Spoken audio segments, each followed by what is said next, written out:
राम राम जी दोस्तों, कैसे हैं आप लोग। उम्मीद है मस्त होंगे, भले चंगे होंगे। दोस्तों आज मैं आप लोगों को एक बहुत ही खूबसूरत और धमाकेदार चटकदार उठान गीत सुनाने जा रही हूँ। अगर आपको ये गीत अच्छी लगे तो प्लीज़ लाइक से कमेंट जरूर करिएगा। दोस्तों चैनल पर पहली बार आए तो चैनल को सब्सक्राइब करना ना भूलिएगा, please please please please please. दोस्तों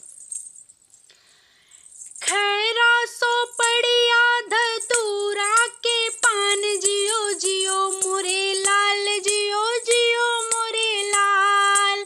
खैरा सो पड़िया धतूरा के पान, जियो जियो मोरे लाल, जियो जियो मोरे लाल।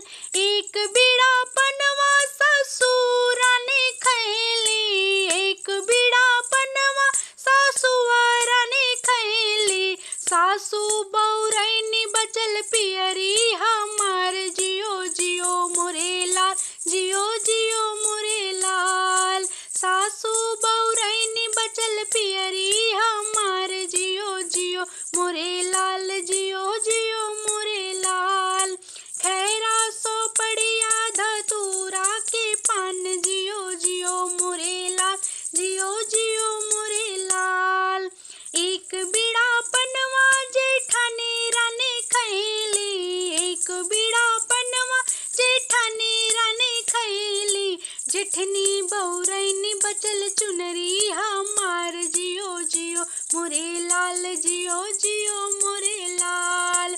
जेठनी बौरैनी बचल चुनरी हमार, जियो जियो मोरे लाल, जियो जियो मोरे लाल। खैरा सो पड़िया धतूरा के पान, जियो जियो मोरे लाल, जियो जियो मोरे लाल।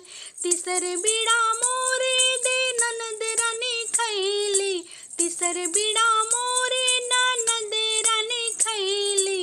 ननदा बौरैनी बचल कंगना हमार, जियो जियो मोरे लाल, जियो जियो मोरे लाल। ननदा बौरैनी बचल निगवा हमार, जियो जियो मोरे लाल, जियो जियो मोरे लाल। खैरा सो पड़िया धतूरा के पान, जियो जियो मोरे लाल, जियो जियो मोरे लाल। प्रणाम दोस्तों।